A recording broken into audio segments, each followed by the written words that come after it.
everybody, and welcome back to another episode of Deep Thoughts. And today we are talking all about Given Episode 5, The Reason. You know, like the Hoobastank song, which, wow, that's a dated reference. I can't believe I said that. Before we start, though, I do want to say a quick thank you to those of you who shared last week's video over on Twitter, at dcypher14, at sassysimone125, at Morrigan Romero, and at Nacho Gallardo. If you too would like to see your name shouted out in next week's Given video, then be sure to share this video around on the internet and then tag me at JoJo Talks Too Much, and I will be sure to shout you out at the beginning of next week's video. I'm in a strange mood after this week's episode, but let's stop talking about everything else besides the episode and actually get into it. I had watched the first half of this episode thinking that this was going to be mostly a Haruki and Kaji episode, which I was perfectly fine with. In fact, I would have enjoyed just an episode about Haruki and Kaji. I would have been like all over that because, real talk, these two are becoming my favorite ship. Uenoyama and Sato is like a slow, fitting the show, a slow burn, right? Whereas Haruki and Kaji, that is already on the come up. Like, this is already about to happen. Like, this is gonna. Well, even then, there's like little each of the two relationship ends each relationship has like a speed bump that happens in this episode. This episode shouldn't have been titled. This shouldn't have been titled The Reason. It should have been titled The Reason Why We Can't Have Nice Things, or The Reason Why these two relationships ain't gonna start right away. As an example, I gotta say that the episode begins right on this bar scene with Haruki and Kaji, and it is the tension in the air is like palpable. Like in this moment, I can imagine sitting there at the bar with them because, once again, you already know what I'm gonna say, but the background art feels lived in, feels great, just friggin' phenomenal. Every time when it comes to the art aspect of this show, it gets a solid A+, and then it's up to everything else to hold up to that standard. And the bar is no different. I thought the bar looked great.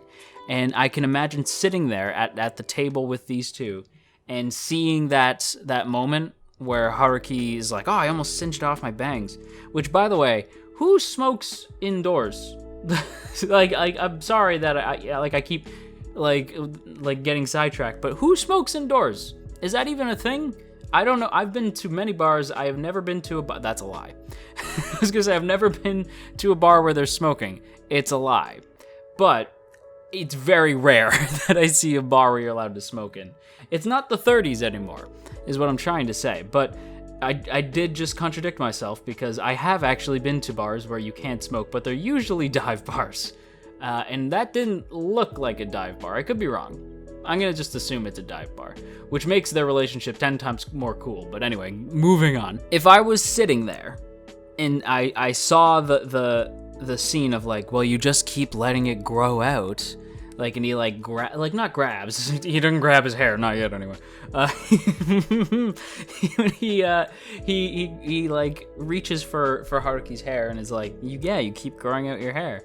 If I had seen that moment, I would have been like, you two need to start dating. Like that, you two need to stop this dance and just get together already. And it just continues, man. It just keeps going. We got all the cuteness that happens immediately following with Kaji being like, ah, damn, I had too much to drink. I got can I crash at your place? And Haruki, being the goodest boy in the show, says, sure, you may enter my abode, but first wait out here while I get stuff prepared, which really just gives Kaji a second to like freak out that the dude he's crushing on is like entering his home.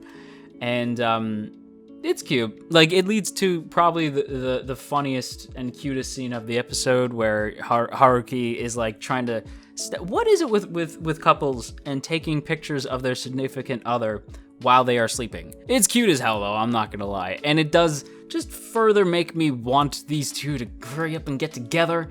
And that eventually does lead into the flashback. We get the history of Haruki and Kaji and how they met when Kaji was being like accosted, essentially. Like some dude was screaming that Kaji had slept with, I'm assuming, his girlfriend. Because I think we've pretty well established Kaji's probably bi at this point. Because he's into girls, but the way he's like flirting with Haruki tells me he's probably bi. Who cares about labels anyway? I know, but I'm just saying, like, that's what I'm seeing.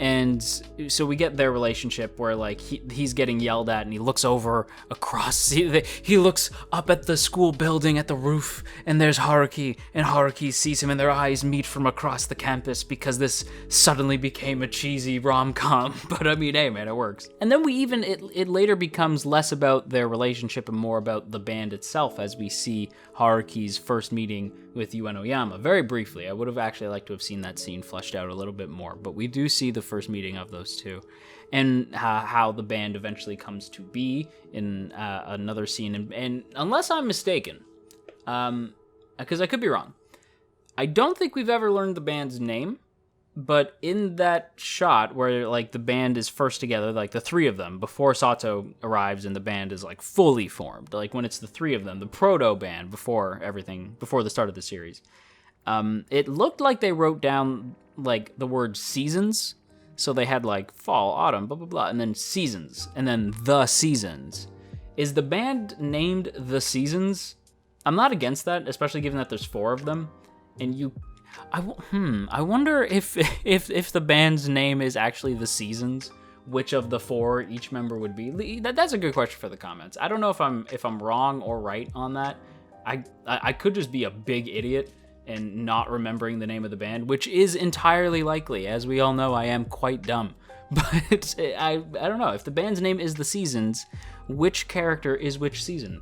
That's a question. I will pose it to you. They also totally nailed the early morning atmosphere when Kaji is like on his bike back home. The sort of stillness in the air. It was really like the stillness, the quietness of early morning. And we know it's early morning because Haruki actually wakes this man up around 4:42 in the morning. And if that seems early, you should know that me and Haruki are apparently on the same sleep schedule, because I wake up at 4:30 myself. So when I saw that Haruki also wakes up at 4:30, I was like, my man. He might not wake up at 4:30. He may wake up like later or earlier, but he did wake this man up at 4:42. So I'm going to safely assume that he was just staring at Kaji for 12 minutes. However, who the hell is this? Who the hell is this on the screen right now? Who the hell is this? What are you doing on my boy's couch? Who is this? Who is this man? What is this? What is this nonsense? What are you doing? Why? Remember how I said that each couple gets a speed bump? Welcome to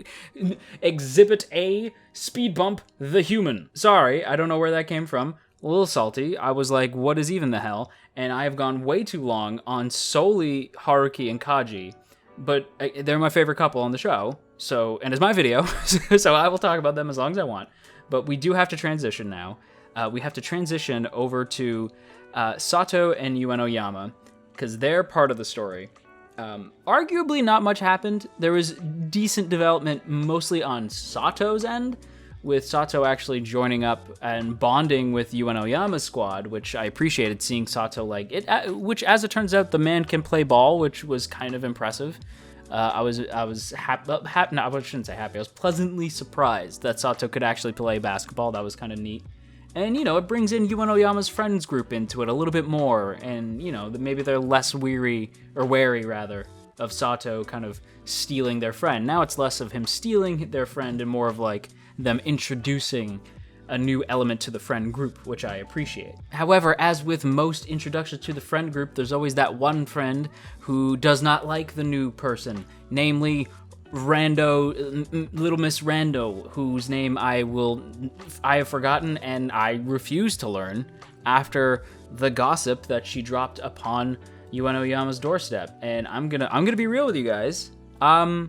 Screw her. I knew that we were gonna have like a tea spilling scene, right? Whereas the instant she asks like, hey, let's like team up for this project or whatever.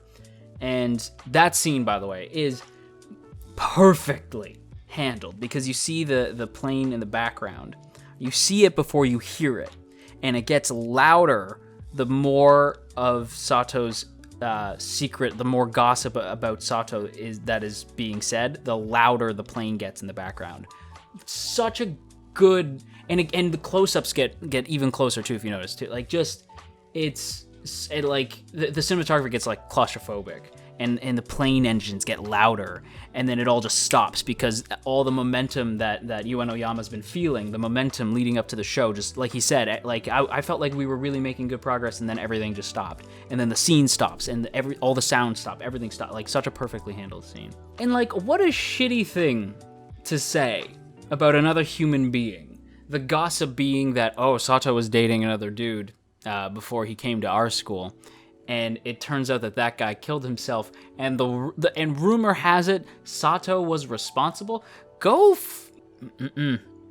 swear. YouTube family friendly content, but no, that girl can go fuck herself. I don't know why that upset me so much, but that really pissed me off. I was like, and not like in a bad way, like, oh, that's bad writing. I mean, no, that's friggin' brilliant writing, because that's what that girl would do. She wants Sato out of the picture. Of course she's gonna say that.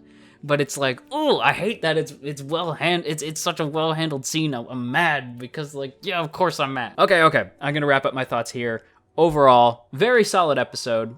I'd be happy to give it, say, a grade of A. Pretty solid A. Before we go, though, as always, I have to give a big shout out to the good folks over on Patreon, namely those in the Earl Grey tier: Calvin Atkinson, Crowbar of Irony, Dominic, Urza, No For Nothing, Maria Teresa, Mirth Mouser, Nye, Omner Garamond, Opinionated Slime, Cell, Shadow Creative, Sipco Games, Somastan, Tristan, and Veridin. Thank you all so much for your continued support over on Patreon, and if you too would like to join the T-Squad, then be sure to check out the first link in the description. Check out our Patreon exclusive Discord so you can gush about Given with us.